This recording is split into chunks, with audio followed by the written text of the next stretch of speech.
வணக்கம். அமரர் கல்கி அவர்களின் சிவகாமியின் சபதம் பாகம் 3 பிக்ஷுவின் காதல் அத்தியாயம் 7 மகேந்திர ஜாலங்கள். காஞ்சி மாநகரில் பிரதான மந்திராலோசனை மண்டபத்தில் சபை கூடியிருந்தது. மந்திரி மண்டலத்தாரும் அமைச்சர் குழுவினரும் பிரசனமாகியிருந்தார்கள். சக்கரவர்த்தியும் குமார சக்கரவர்த்தியும் சிம்மாசனங்களில் நடுநாயகமாக வீற்றிருக்க அருகே ஒரு தனி பீடத்தில் சேனாதிபதி கலிப்பகையாரும் அமர்ந்திருந்தார். தளபதி பரஞ்சோதியை மட்டும் அவ்விடத்திலே காணவில்லை. கோட்டை பாதுகாப்பு முயற்சியில் ஈடுபட்டிருந்தபடியால் அவரால் மந்திராலோசனைக்கு வர முடியவில்லை போலும். சபையில் கூடியிருந்தவர்களின் முகத்திலெல்லாம் லேசாக கவலை குறி தோன்றியது. எல்லாரையும் காட்டிலும் அதிகமான கவலை சபையில் எழுந்து நின்ற பண்டகசாலை அமைச்சர் பராந்தக உடையார் முகத்தில் காணப்பட்டது. உடையாரே, முற்றுகை ஆரம்பிக்கும் சமயத்தில் நீர் உறுதியாக சொன்னீரல்லவா, குறைந்தது 15 மாதத்துக்கு வேண்டிய தானியங்களை நம் பண்டகசாலைகளில் பத்திரப்படுத்தியிருப்பதாக. முற்றுகை ஆரம்பித்து 7 மாதம் தானே ஆகிறது. இன்னும் 8 மாதத்துக்கு இருக்க வேண்டுமே. 3 மாதத்துக்கு தான் தானியம் இருக்கும் என்று சொல்கிறீரே, அது எப்படி என்று சக்கரவர்த்தி கேட்டார். மகேந்திர பல்லவரின் குரல் மிக கடுமை பெற்றிருந்தது. அவருடைய முகத்தில் சுருக்கங்கள் அதிகமாயிருந்தன. பராந்தக உடையார் குரலில் கலக்கத்துடனும் சொல்லில் தடுமாற்றத்துடனும் கூறினார். பல்லவேந்திரா, நான் எதிர்பார்த்தபடி சில காரியங்கள் நடக்கவில்லை. எதிர்பாராத காரியங்கள் சில நடந்துவிட்டன. நகரை விட்டு வெளியேறிய ஜனங்கள் பலர் புள்ளலூர் சண்டைக்கு பிறகு நகருக்கு திரும்பி வந்து விட்டார்கள். தொண்டை மண்டலத்தில் உள்ள சிற்பிகள் அனைவரையும் தலைநகருக்குள்ளே கொண்டு வந்து சேர்க்க வேண்டும் என்று தங்களுடைய ஆஞ்ஞை பிறந்தது. இதனால் 5000 பேர் அதிகமானார்கள். நமது கடிகைகள், கல்லூரிகள் எல்லாவற்றையும் மூடி ஆசிரியர்களையும் மாணாக்களையும் வெளியே அனுப்பிவிடலாம் என்று முதலில் யோசனை செய்திருந்தோம். கடைசி நேரத்தில் தாங்கள் அவ்விதம் செய்ய வேண்டாம் என்று கட்டளையிட்டு விட்டீர்கள். இவ்வளவுதானா? இதனாலேயே 5 மாதங்களுக்குரிய உணவு குறைந்து போய்விட்டதா என்று சக்கரவர்த்தி கேட்டார். அடியேனும் ஒரு பெரிய தவறு செய்துவிட்டேன். நகரில் உள்ள புருஷர்கள், ஸ்திரீகள், குழந்தைகளை மட்டும் கணக்கில் எடுத்துக்கொண்டு 15 மாதத்துக்கு உணவு இருப்பதாக சொன்னேன். கறவை பசுக்கள், கோயில் மாடுகள், குதிரைகள் இவற்றை கணக்கில் சேர்க்கவில்லை. மாடுகளுக்கும் குதிரைகளுக்கும் வைக்கோலும் புல்லும் கிடைக்காதபடியால் தானியத்தையே தீனியாக கொடுக்க வேண்டியதாகிவிட்டது என்றார் அமைச்சர். நல்லது பராந்தகரே, தொண்டைமான் இளந்திரையன் வம்சத்தில் பிறந்த காஞ்சி மகேந்திர பல்லவன் வாதாபி புலிகேசியிடம் சரணாகதி அடைய நேர்ந்தால் அந்த பழியை கோவில் மாடுகள் மீதும் தேர்குதிரைகள் மேலும் போட்டுவிடலாம் அல்லவா என்று கூறிவிட்டு சக்கரவர்த்தி சிரித்தார். அந்த சிரிப்பில் கோபம் அதிகமாக தொனித்ததா, ஏளனம் அதிகமாக தொனித்ததா என்று சொல்வதற்கு முடியாமல் இருந்தது. அப்போது நரசிம்மவர்மர் துள்ளி எழுந்து, அப்பா, என்ன வார்த்தை சொன்னீர்கள்? வாதாபி புலிகேசியிடம் மகேந்திர பல்லவர் சரணாகதி அடைவதா? 1,00,000 பல்லவ வீரர்கள் 7 மாதமாக 3 வேளை உண்டும் உறங்கியும் இந்த கோட்டைக்குள்ளே எதற்காக அடைப்பட்டு கிடக்கிறார்கள்? தந்தையே, நமது பண்டகசாலை அமைச்சரின் கணக்கு பிழையும் ஒரு விதத்தில் நல்லதாகவே போயிற்று. இப்போதாவது கட்டளையிடுங்கள். கோட்டைக்குள்ளே 7 மாதமும் ஒளிந்து கொண்டிருந்தது போதும். உலகமெல்லாம் நம்மை பார்த்து சிரித்தது போதும். அப்பா, இப்போதாவது வாதாபி படைகளை தாக்கி நிர்மூலம் செய்யும்படி அடியனுக்கு கட்டளையிடுங்கள் என்று ஆத்திரமும் அழுகையுமாக கூறிவிட்டு மகேந்திர பல்லவரின் முன்னால் தரையில் விழுந்து அவருடைய பாதங்களை பற்றி கொண்டார். மகேந்திர பல்லவர் தமது கண்களின் துளித்த நீர்த்துளியை மறைப்பதற்காக முகத்தை பின்புறமாக திருப்பினார். ஒரு நொடி நேரத்தில் சக்கரவர்த்தி மீண்டும் சபையின் பக்கம் திரும்பிய போது அவர் முகத்தில் பழையபடி கடுமையும் ஏளன புன்னகையும் குடிக்கொண்டிருந்தன. தம் பாதங்களை பற்றி கொண்டு தரையில் கிடந்த மாமல்லரை அவர் தூக்கி நிறுத்தி, மாமல்லா, உன்னை வெகு காலம் நான் அந்தபுரத்திலேயே விட்டு வைத்திருந்த பிசகாக போயிற்று. 3 தாய்மார்களுக்கு மத்தியில் நீ ஒரே மகனாக அகப்பட்டு கொண்டிருந்தாயல்லவா? அதனாலேதான் பெண்களுக்குரிய குணங்களான ஆத்திரமும் படபடப்பும் உன்னிடம் அதிகமாக காணப்படுகின்றன. உலகில் வீரச் செயல்கள் புரிய விரும்பும் ஆண்மகனிடம் இத்தகைய படபடப்பும் ஆத்திரமும் இருக்கக்கூடாது. நரசிம்மா, மல்யுத்தத்தில் மகா நிபுணனான உனக்கு இதை நான் சொல்ல வேண்டுமா என்றார். மாமல்லருடைய உதடுகள் துடித்தன. தந்தையின் வார்த்தைகளுக்கு மறுமொழி சொல்ல அவருடைய உள்ளத்திலிருந்து வார்த்தைகள் பொங்கி வந்தன. ஆனால் அதிக ஆத்திரத்தினாலேயே அவரால் பேச முடியாமற் போய்விட்டது. மகனுடைய நிலைமையை கண்ட மகேந்திர பல்லவர், குழந்தாய், நீண்ட காலமாக பொறுத்து வந்திருக்கிறாய். இன்னும் சில நாள் பொறு. நீயும் நமது பல்லவ வீரர்களும் உங்களுடைய வீரத்தை எல்லாம் காட்டுவதற்குரிய சந்தர்ப்பம் சீக்கிரத்தில் வரப்போகிறது. வாதாபி படை இன்னும் சில தினங்களுக்குள் கோட்டையை தாக்கும் என்று எதிர்பார்க்கிறேன். அந்த தாக்குதல் வெகு கடுமையாக இருக்கும் என்றும் எண்ணுகிறேன். அதை சமாளிப்பதற்கு நாமும் நமது பூரண பலத்தையும் பிரயோகிக்க வேண்டியிருக்கும். பல்லவர் வீரத்துக்கு மகத்தான சோதனை வரப்போகிறது. அதற்கு நாம் எல்லோரும் ஆயத்தமாக வேண்டும் என்றார்.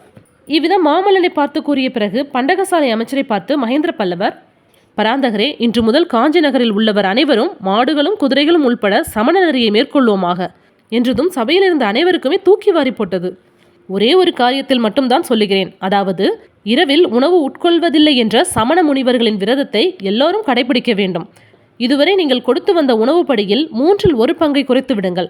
அரண்மனைக்கும் ஆலயங்களுக்கும் உள்பட சொல்கிறேன். இனிமேல் காஞ்சி நகரில் உள்ளவர்களுக்கெல்லாம் தினம் 2 வேளைதான் உணவு. இதன் மூலம் கைவசம் உள்ள தானியத்தை 4½ மாதம் நீடிக்குமாறு செய்யலாம் அல்லவா? மந்திரிமார்களே, நீங்கள் என்ன சொல்கிறீர்கள் என்று சக்கரவர்த்தி கேட்கவும் முதன் மந்திரி சாரங்கதேவர், பிரபு, கோட்டை முற்றுகை 4½ மாதத்துக்கு மேல் நீடிக்காதென்று தாங்கள் அபிப்பிராயப்படுவதாக தெரிகிறது என்றார். இல்லை, 4½ மாதம் கூட நீடிக்கும் என்று நான் நினைக்கவில்லை. முன்ஜாக்கிரதையாக உணவை 1/3 பங்கு குறைக்கலாம் என்று சொன்னேன். புலிகேசி இன்னும் 1 வாரத்தில் கோட்டையை தாக்கத் தொடங்குவான் என்று எதிர்பார்க்கிறேன். பிரபு, அப்படி தாங்கள் எதிர்பார்ப்பதற்கு தக்க காரணங்கள் இருக்கத்தான் வேண்டும் என்றார் சாரங்கதேவர். ஆம், அவற்றை உங்களுக்கெல்லாம் சொல்ல விரும்புகிறேன். சபையோர்களே, உணவு நெருக்கடியை பொறுத்தவரையில் நம்மை காட்டிலும் புலிகேசி நிலைமை ஆபத்தானது. வாதாபி படையினர் 3 மாத காலமாக அரைவயிறு உணவு உண்டுதான் ஜீவித்து வருகிறார்கள். புலிகேசி வாதாபியிலிருந்து புறப்பட்ட போது 5 லட்சம் வீரர்களுடனும் 10,000 யானைகளுடன் புறப்பட்டான்.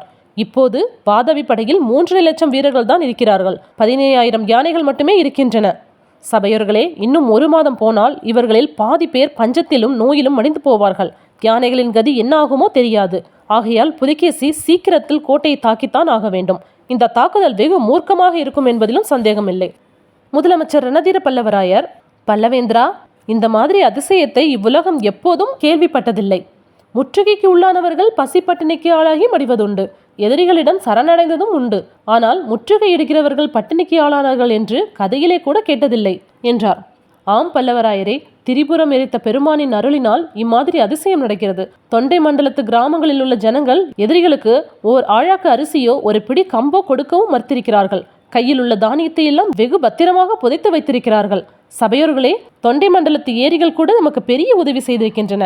சென்ற தை மாதத்தில் எக்காரணத்தினாலோ நம் நாட்டு ஏரிகள் எல்லாம் திடீர் என்று உடைத்து கொண்டு விட்டன. அப்படி ஏற்பட்ட உடைப்பு வெள்ளத்தினால் வாழைத்தோட்டங்கள், தென்னந்தோப்புங்கள் எல்லாம் பாழாயின. கோடை காலத்து சாகுபடியும் நடக்கவில்லை. இதனாலே எல்லாம் புலிகேசியின் போர் வீரர்களுக்கும் போர் யானைகளுக்கும் உணவு கிடைக்கவில்லை. சேனாதிபதி கலிப்பகை எழுந்து, சபையோர்களே, தொண்டை மண்டலத்து ஏரிகள் நமது கட்சியில் சேர்ந்து உடைத்து கொண்டு பகைவர்களை பட்டினிக்குள்ளாக்கியது உண்மைதான். ஆனால் அவை தாமாக உடைத்து கொள்ளவில்லை. விசித்திர சித்தரான நமது மன்னரின் மகேந்திரஜால வித்தையிலே தான் ஏரிகள் எல்லாம் உடைத்து கொண்டன என்றார்.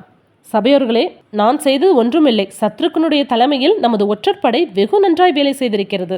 தொண்டை மண்டலத்தில் உள்ள கோட்டை தலைவர்களும் வெகு திறமையுடன் காரியம் செய்திருக்கிறார்கள்.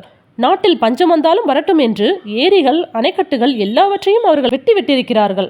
சபையோர்களே, தொண்டை மண்டலத்து பிரஜைகள் இந்த யுத்தத்தில் செய்திருக்கும் உதவிக்கு 100 ஜென்மம் எடுத்து நான் அவர்களுக்கு தொண்டு செய்தாலும் ஈடாகாது என்று சக்கரவர்த்தி கூறிய போது அவருடைய குரல் உணர்ச்சியினால் தழுதழுத்தது. சற்று நேரம் சபையில் மௌனம் குடிக்கொண்டிருந்தது. பிறகு முதல் மந்திரி சாரங்கதேவர், பல்லவேந்திரா, புலிகேசி பாண்டியனை சந்திக்க கொள்ளிடக்கரைக்கு சென்றிருப்பதாக தெரிகிறதே. பாண்டியன் ஒருவேளை வாதாபி படைக்க வேண்டிய உணவுப் பொருளை கொடுக்கலாம் அல்லவா என்றார். ஆம் மந்திரி, பாண்டியனிடம் உணவுப் பொருள் உதவி கோருவதற்காகத்தான் புலிகேசி தெற்கு போயிருக்கிறான். ஆனால் அந்த உதவி அவனுக்கு கிடைக்கும் என்று நான் கருதவில்லை. தவிரவும் புலிகேசி சீக்கிரத்தில் வாதாபிக்கு திரும்ப வேண்டிய காரணங்களும் ஏற்பட்டிருக்கின்றன. சபையோர்களே, ஒவ்வொரு நிமிஷம் தெற்கே இருந்து முக்கியமான செய்தியை எதிர்பார்த்து கொண்டிருக்கிறேன் என்று சொல்லிக்கொண்டே மகேந்திர பல்லவர் மண்டபத்தின் வாசல் பக்கம் பார்த்தார். பார்த்தவுடனே, ஆம், இதோ செய்தி வருகிறது என்றார். காவலன் ஒருவன் உள்ளே வந்து சக்கரவர்த்திக்கு அடிவணங்கி அவருடைய காதோடு ஏதோ ரகசியமாக சொன்னான். சாதாரணமாக எந்த சந்தர்ப்பத்திலும் ஆச்சரியமான அறிகுறிகளை காட்டாத மகேந்திர பல்லவரின் முகம் மேற்படி காவலன் கூறியது கேட்டதும் எல்லையற்ற வியப்பை காட்டியது. சபையோர்களே, நீங்களாவது நானாவது சற்றும் எதிர்பாராத அதிசயமான செய்தி வந்திருக்கிறது. என்னாலேயே நம்ப முடியவில்லை. விசாரித்து உண்மை தெரிந்து கொள்ளப் போகிறேன். இப்போது சபை கலையட்டும். இன்றிரவு மறுபடியும் சபை கூட வேண்டும். அப்போது எல்லாம் விவரமாக சொல்லுகிறேன். மாமல்லா, நீயும் அரண்மனைக்கு போய் உன் தாய்மாரை பார்த்துவிட்டு வா என்று கூறிக்கொண்டே மகேந்திர பல்லவர் எழுந்து சபா மண்டபத்தின் வாசலை அடைந்து அங்கு ஆயத்தமாக நின்ற குதிரையின் மீது தாவி ஏறினார். ஹாய் ஃப்ரெண்ட்ஸ், உங்களுக்கு இந்த கதை பிடிச்சுன்னா லைக் பண்ணுங்கள், ஷேர் பண்ணுங்கள், மறக்காமல் சப்ஸ்கிரைப் பண்ணுங்கள். தேங்க்யூ.